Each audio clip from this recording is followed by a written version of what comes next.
You have been saying these 10 English words wrong your entire life, and native speakers notice every single time.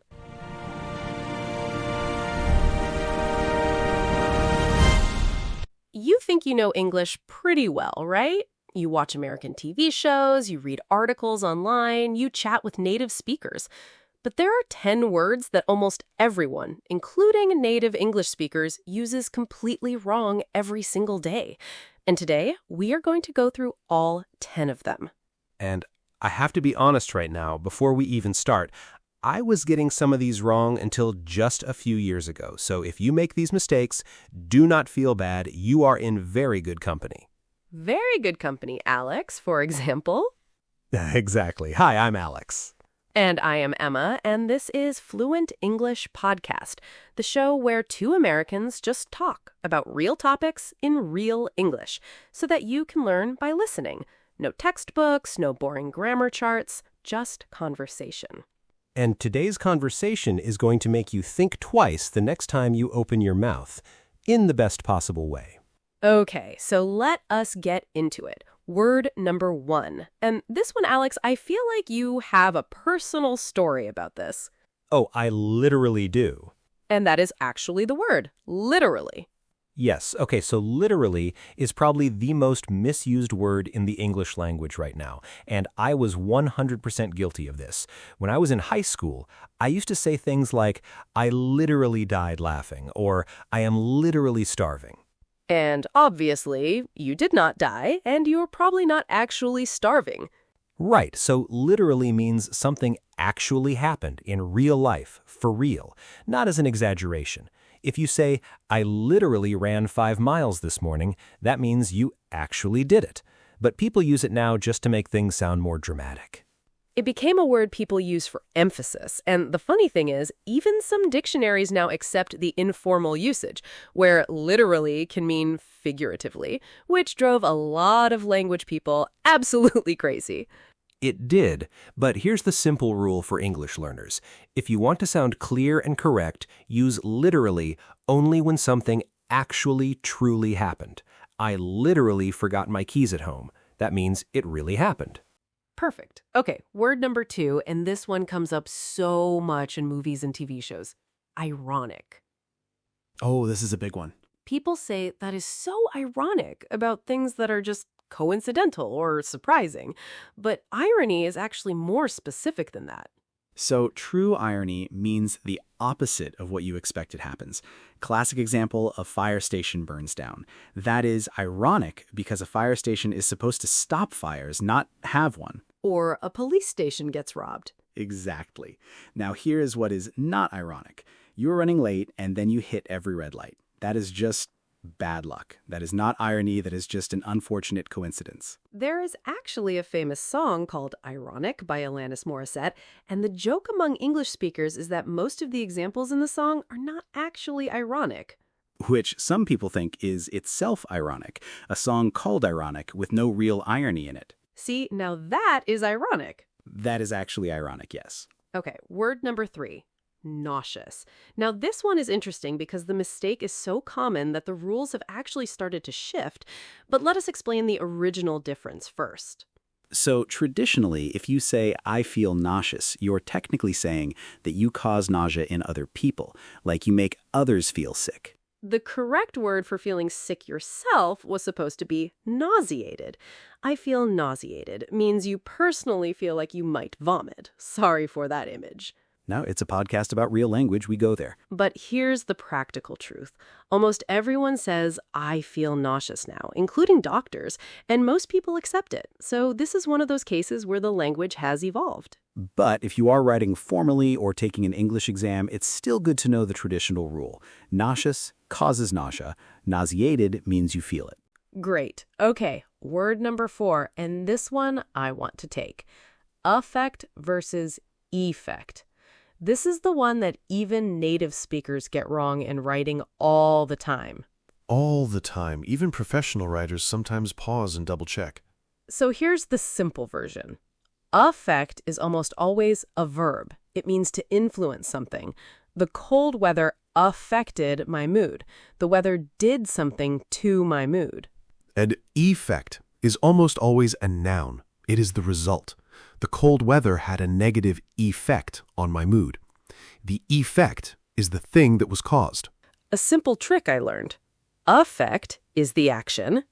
Effect is the end result. Both start with the same letters as their category. Affect, action. Effect, end result.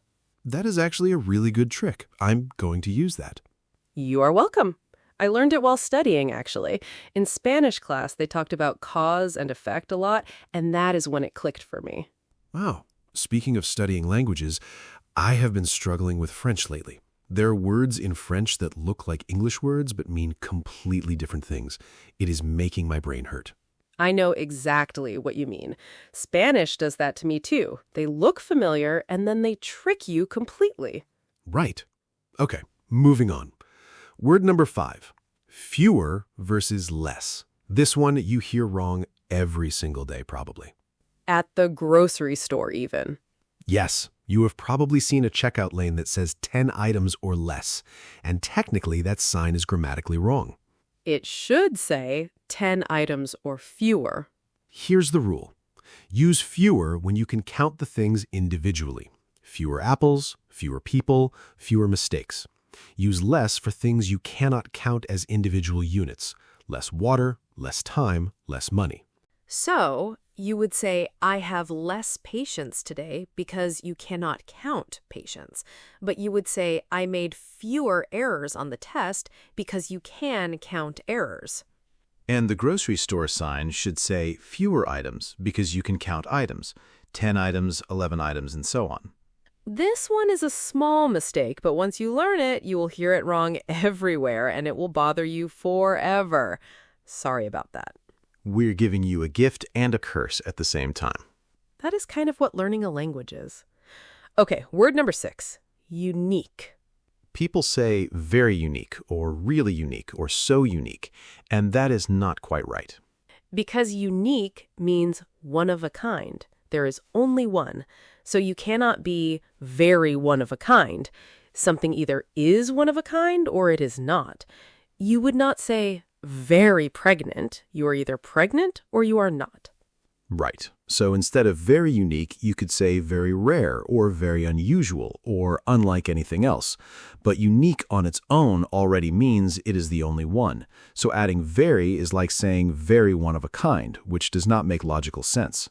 That said, in casual conversation, people use very unique and everyone understands what they mean.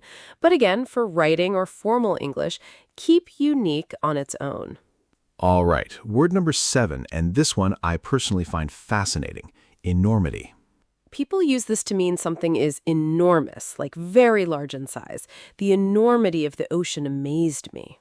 But the original meaning of enormity is actually about something being extremely wicked or morally horrible. Enormity traditionally refers to a great evil or an outrageous crime. So the enormity of the crime means how terrible and wicked the crime was, not how big it was. If you want to talk about something being very large, the correct word is enormousness, which I will admit sounds kind of awkward. It does. Nobody says the enormousness of the ocean. Which is probably why enormity has drifted into meaning large size for most speakers. Language changes because people use it in new ways over time. This is actually something I love about English. It is always alive, always changing, unlike some languages that have very strict rules about what is correct. Okay, word number 8. Disinterested. People use this to mean not interested, bored, not paying attention. He seemed disinterested in the meeting. But disinterested does not mean uninterested. Disinterested means you have no personal stake in something. You are neutral. You have nothing to gain or lose. A judge in a court case should be disinterested. That means the judge does not have a personal connection to either side. It does not mean the judge is bored. If you want to say someone is bored or not paying attention, the correct word is uninterested. He seemed uninterested in the meeting. That means he did not care about the topic. Disinterested means neutral and fair. Uninterested means bored or not caring. This one matters a lot in professional or formal English, especially in legal or academic writing. All right, word number 9, bemused. People use this to mean amused, like something is funny and entertaining. But bemused actually means confused, puzzled, or bewildered. If you are bemused, you are not laughing. You are scratching your head trying to figure something out. So if someone tells you a very complicated story and you cannot follow it, you might look bemused, confused, and unsure what just happened. Amused is what you want when something entertains you. Bemused is when something confuses you. And mixing those two up in conversation can send a very different signal. Imagine telling someone a joke and they say, "I am so bemused." You would think your joke made no sense to them, not that they enjoyed it. Exactly. Okay, and our 10th and final word. This one is a big one for writing. Comprised of. People write this all the time. The team is comprised of 5 members. And technically, that is incorrect. The word comprise already means to consist of, or to include, or to contain. So you do not need the of at the end. The correct version would be the team comprises 5 members. The whole comprises the parts. The team comprises the members. Or you can flip it and say 5 members compose the team, or the team is composed of 5 members. That one works with of. So you can say composed of, but not comprised of. Comprise does not need the of. This one is mostly a writing mistake. In conversation, almost no one notices. But in essays, articles, or professional emails, it is worth knowing. All right, let us do a quick recap because we covered a lot today.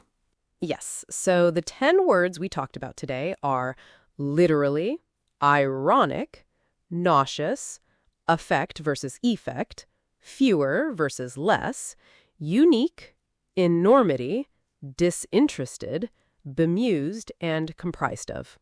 And the key things to remember, literally means actually real, not just for drama.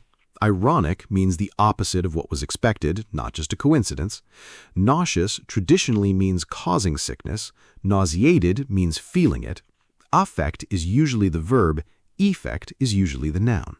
Fewer is for things you can count. Less is for things you cannot. Unique means one of a kind, so no, very unique. Enormity is about wickedness, not just size. Disinterested means neutral, not bored. Bemused means confused, not amused. And comprised of should be just comprises or switch to composed of. If you can walk away remembering even 5 of those, your English is already stronger than it was 20 minutes ago. And honestly, even if you keep making some of these mistakes in casual conversation, people will still understand you perfectly. The goal today was just to give you the full picture. Language is about communication first, but knowing the precise meanings gives you more control, more confidence, and more clarity. Well said. Okay, before we go, I want to ask you something, Alex. You are learning French. Have you made any embarrassing language mistakes lately? Oh, yes, very recently. I tried to tell someone that I was excited about something in French, and I used the wrong word, and I accidentally told them I was physically aroused. No. Yes, apparently excite in French has a much more specific meaning in certain contexts. This is why learning languages is both humbling and hilarious at the same time. Completely humbling. But you know what? That is also how you remember the correct word forever after. That is true. Embarrassment is an incredible teacher. I have made plenty of those mistakes in Spanish, too. We will save those stories for another episode. Please, yes, let us save those. So, listeners, thank you so much for spending this time with us today. If this episode helped you, share it with a friend who is also learning English. Or honestly, share it with a native English speaker because half of these mistakes come from people who have spoken English their whole lives. Next episode, we are going to talk about something that trips up even advanced English learners. Phrasal verbs. Those 2 or 3 word combinations like give up, look into, or bring up that can completely change meaning based on tiny little words. We're going to break down the most common ones and the most confusing ones in our next episode. It is going to be a good one. We will see you then. Keep listening, keep practicing, and remember, Every mistake you make in English is just a step forward, not a step back. And hey, if you want to put today's tips straight into practice, go check out our episode called Listen and Repeat, 50 English Sentences for Daily Life. It is exactly what it sounds like. Real, everyday sentences you can listen to, repeat out loud, and start using right away. Perfect follow-up to everything we talked about today. It's this video on the left side. Trust us, your English will thank you. Bye, everyone. Bye.